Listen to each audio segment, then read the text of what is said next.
Hi lovely witches and welcome to the Witches Cookery. Today I sat down in my cozy corner here to tell you some tips and tricks for beginner witches. I actually already did a very extensive video on the topic called a step-by-step guide to witchcraft tips for beginner witches, which is packed with witchcraft advice and the baby witch tips and tricks. And it might actually come in super handy for those that are just starting out on their witchcraft path or witchcraft journey and would like to have some sort of guide at hand that tells you where exactly to start researching, what to practice as a beginner witch, finding your type of witchcraft or your specific path in witchcraft, or just easy ways to practice witchcraft on a day-to-day basis. So in today's video I won't be repeating those basic tips for beginner witches, but if you're curious, definitely go over there after this video and check it out. I linked it down below and up top here. As always, everything in this video is from my personal point of view and experience, so take the things that resonate and ignore everything that doesn't. But now let's hop on our broomsticks and see what there is to discover today.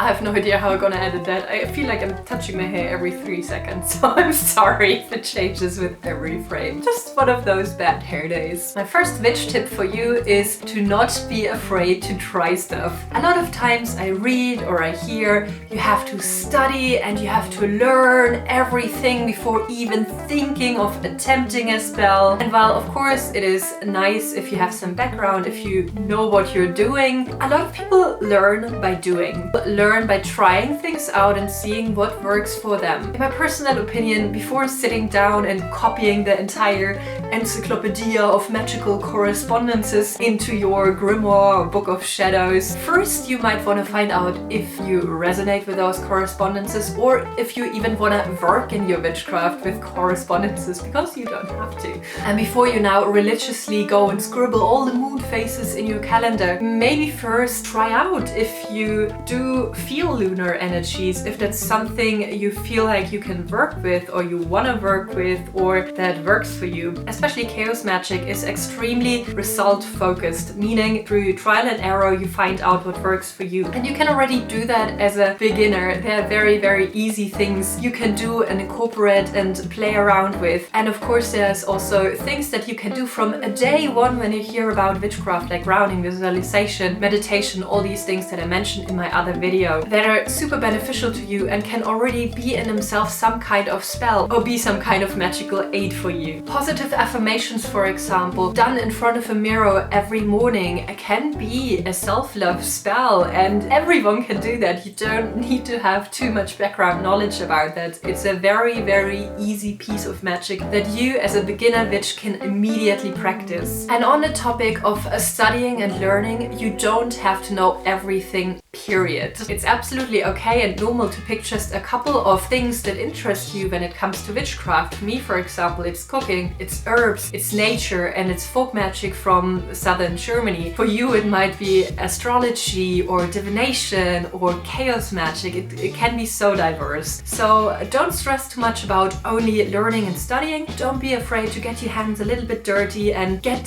witching. Of course there are some streams of witchcraft that are more ceremonial or certain paths. For example, in Wicca, I believe they say you have to study for a year and a day. I'm not quite sure on what it means. I'm not Wiccan. I have not kept myself very busy with the Wiccan belief, to be honest. But in those kind of traditions or instances, you would probably have to learn a little bit more or like just educate yourself on the topic. But what I'm saying, simple everyday witchcraft is something that you can practice from on day one. And it immediately leads me to point 2. Do not be afraid of mistakes or failure. In order to learn, we have to make mistakes. We have to fail so we can learn from those mistakes. For example, you're a beginner witch and you are attempting your first spell and that spell doesn't work. That is actually a great opportunity to sit down and see, so why didn't that spell work? Did you maybe not put 100% of your focus and your intention into it? Or did you apply the spell at some point where magic won't really do anything because you didn't get to the core of the issue? Or did you maybe forget to apply mundane efforts in addition to this little magical help? These are all great learning opportunities for you to actually find your own way, to find your own voice, and to find your own power in witchcraft effortlessly. And very quickly moving into point 3 here, the queen of segues. Always remember, magic without the mundane doesn't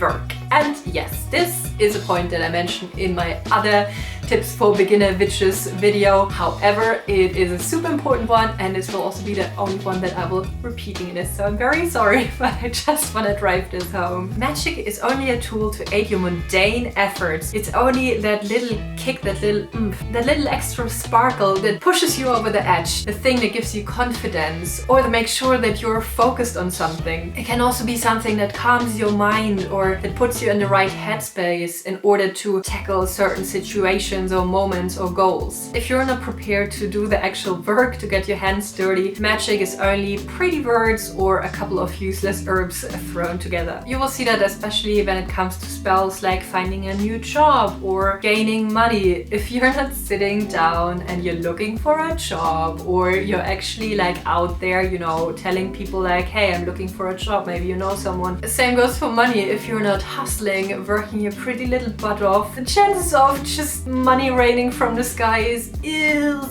very unlikely. I mean, it can happen, coincidences can happen, and maybe you get lucky, but probably you won't if you're only, you know, copy-pasting a spell off Pinterest. Witchcraft in its essence is really about empowerment, finding your own strength, taking responsibility, taking action, and being accountable. Make things happen for yourself and don't blame the universe or other people or magic on lacks of your own efforts. I didn't mean you, I'm sorry, I'm being so strict today. Must be my motherly side. Sorry! Another of my beginner witch tips is to do you. You don't have to follow fads, you don't have to follow trends, and you don't have to follow or practice like everyone else is seemingly doing, especially if you go on TikTok or if you look on Pinterest or in certain Facebook groups or even on YouTube. If you have been on social media long enough in this community, you will see that there are always different trends popping up all over the place. Everyone seems to be doing certain types of things, but it's totally okay if Moldavite is only a weirdly colored stone for you, or if you find no use for moon water. To be honest, I only used that once in my practice in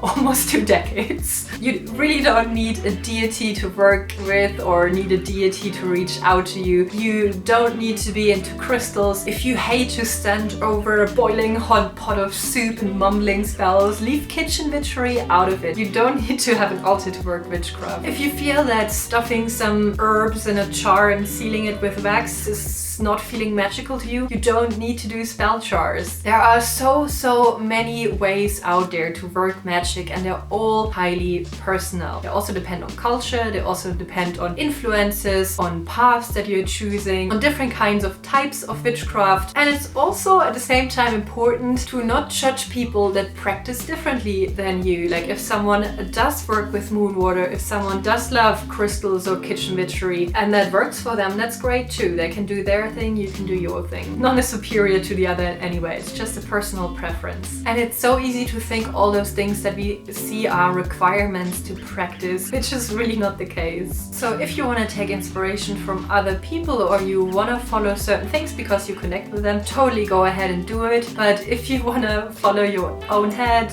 be your own witch, do your own thing, figure out what you want to do and don't want to feel the pressure of having to conform to those things, that is lovely too. That also means please don't believe every rule, witchcraft rule that someone makes up. Like for example, you don't have to have your first tarot deck gifted.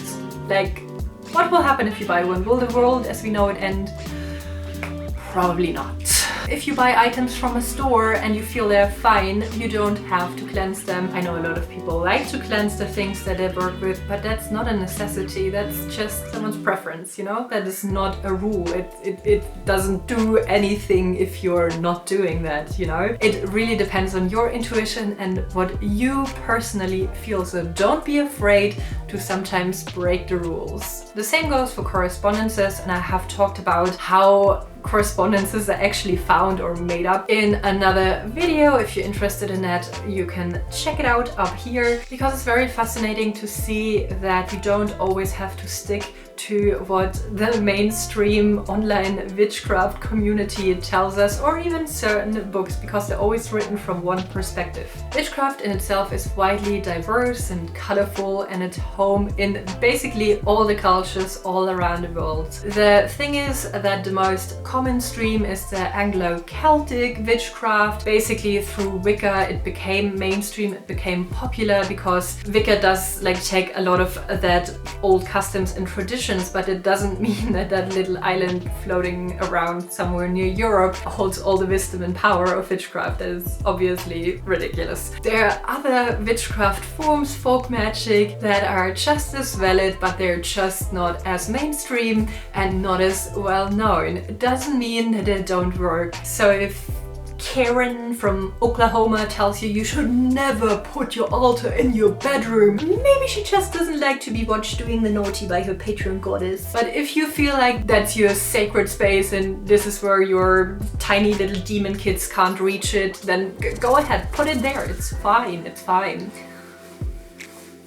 Intuition and working intuitive and being intuitive and trusting your own gut, your heart and your brain are core principles of witchcraft. If you're walking the witchcraft path, it's not only to find a connection with maybe a higher being, if you believe in that, or with the natural world around you. It's also to find a connection to you, to your power and to your strength and to your inner voice. Go out and execute that. Practice safe. And I don't mean condoms.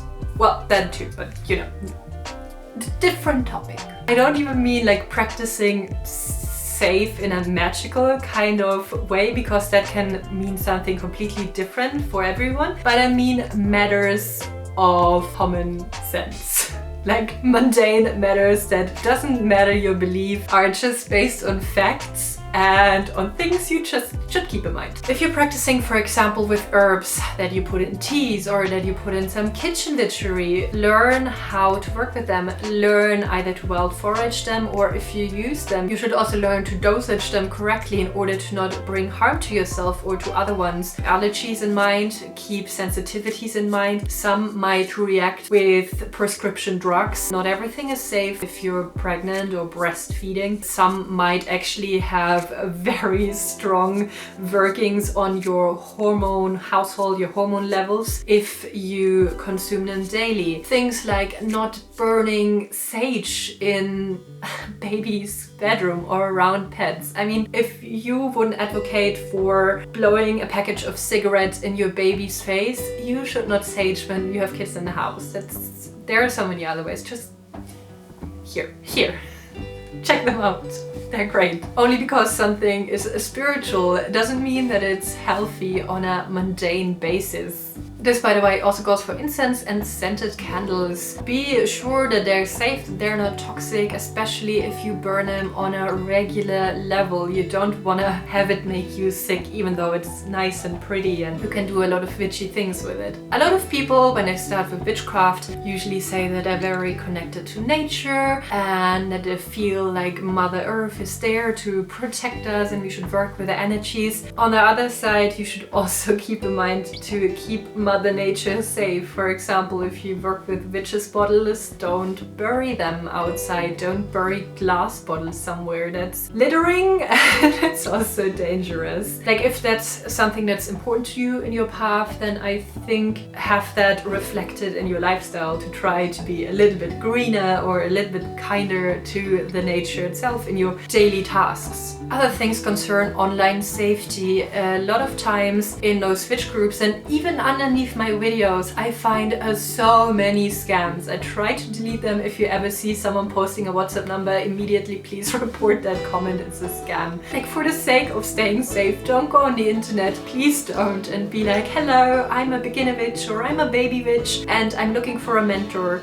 Chances are that there are a lot of like greedy people out there that are just after your money and that can actually do you a lot of harm instead of good. Be especially wary of people that offer any kinds of readings, aura readings, curse or hex breakings, unsolicited and for free. I'm not saying that everything is a scam, but a lot of times that is a scam. Or something will be like free for the first time, but then they find something's wrong with you and then suddenly you have to pay tons of money for them to break that curse or whatever it is. Be cautious. If you're thinking about joining a coven, also educate yourself on how a healthy coven works, look like, what the hierarchy is or the structure is in general for your specific faith or belief or stream of witchcraft. Actually, I think it was the Half Witch, she did a really awesome video on coven red flags or coven safety. I will actually link it down below for you to find.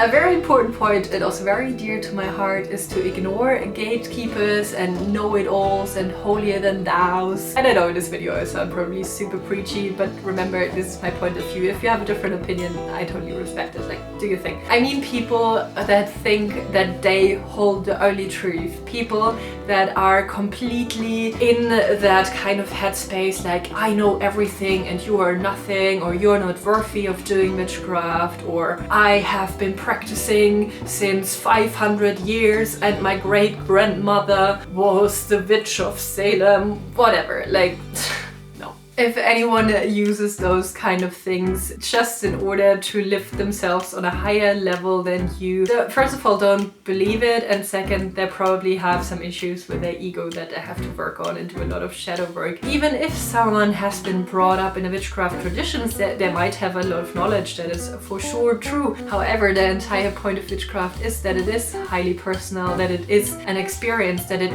is something that you have to develop for yourself. So if you're just being spoon-fed all the knowledge, yeah, you learn stuff too, but you are out there winging it by yourself, finding your own way, and I think that is actually like true dedication and true passion for it. So continue. And obviously we want to evolve as a species, so it's important to move forward, to have new faces, to have new people in there that are practicing, that are coming up with new ideas, that are coming up with their own ways, and that are coming up maybe with their research. Otherwise it just gets stagnant and irrelevant. Don't let anyone intimidate you or tell you what to do. Like, use your own head and use your own eyes and ears and senses to experience things. However, gatekeeping should not be confused with someone fighting against cultural appropriation. That's two different pairs of shoes. Is it an English thing? Two different pairs of shoes? Zwei verschiedene Paar Schuhe.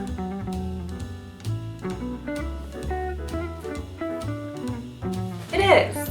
Always be open to your path and beliefs and experiences to change and evolve. A lot of people that I know that started out with witchcraft started actually as Wiccans or with Wicca, because that's something that's just very popular and mainstream through pop culture as well. So it's easily accessible. However, a lot of them found, for example, they didn't find a religious aspect, did really do anything for them, or it was too structured or too ceremonial. And there are also, for example, atheist or agnostic witches that suddenly found that working with a deity or with a divine archetype actually helps them further their witchcraft practice or just their entire self-development. So as with everything in life, you should never say never. We'll keep learning new things, new techniques, you will read different books, or you might have an epiphany or a total change and switch in mindset through experiences that you make. And that's fine, and you don't have to be ashamed or like covering up what you did before, you know? That's all things that have led you where you are then in that point in your practice, and it's completely fine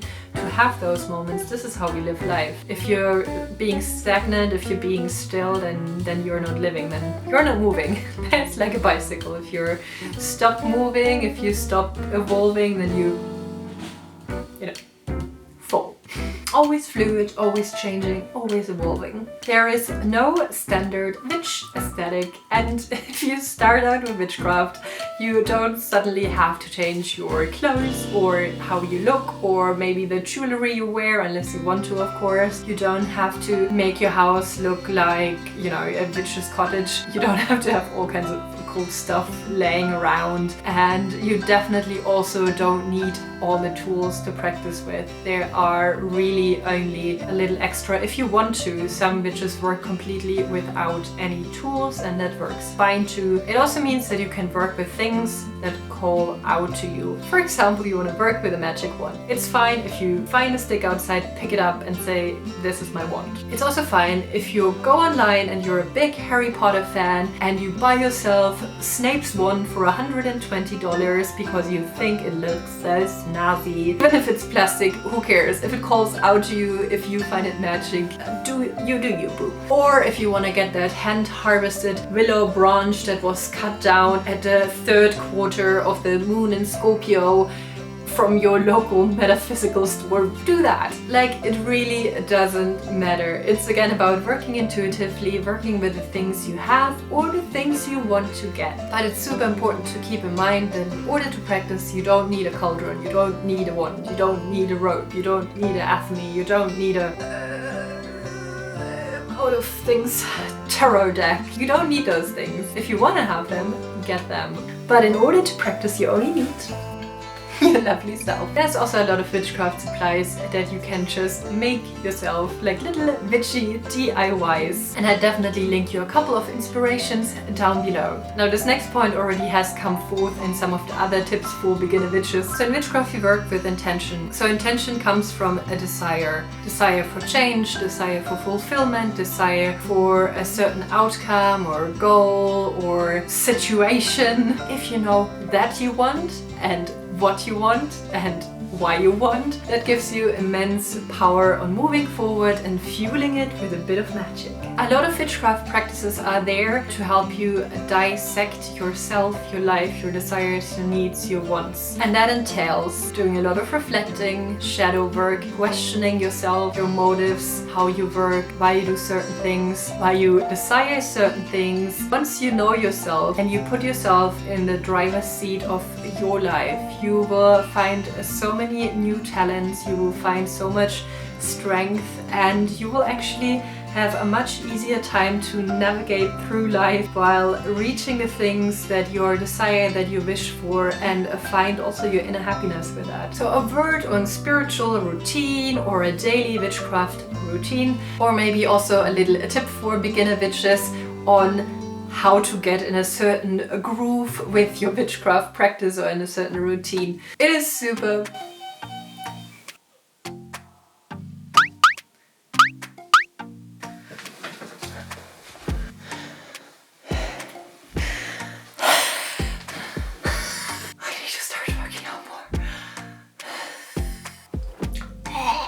Some people like to make time for the spiritual practice just like they would do for sports or for any other kind of hobbies. And other people again don't practice on a regular basis. Sometimes when they feel they need it, throw in a little bit of magic. It is really highly personal. In the beginning, if you're trying to get more in touch with your spiritual side, or if you are very interested in learning more about one certain topic, one technique or whatever it might be, what does help, take one little thing, one little act of witchcraft, practice that every day. If it's only for 3 minutes, if you only do a 3-minute meditation or a 3-minute grounding every day or one tarot card a day, it does help you, because doing something on a regular basis builds habit, and it also makes you more secure and sure of your practice and what you're actually doing by repeating it, basically by practicing it. However, if you feel you don't have the energy for that, if you are just not in the right headspace for it, or you're someone that doesn't always want to focus on things in a kind of routine, if you want to do it more free, that is fine too. There's really no hard and fast rules about that, especially when it comes to struggling with mental health. A lot of times people have issues doing stuff routinely, regularly, and making time for their spirituality. So if you don't want to, if you have a low spoon day, don't do it. However, if you have reflected upon it and you feel like it could actually help you in some ways to do, for example, the visualization or the meditation or the self-love spell every day, even if it's hard, go for it. Just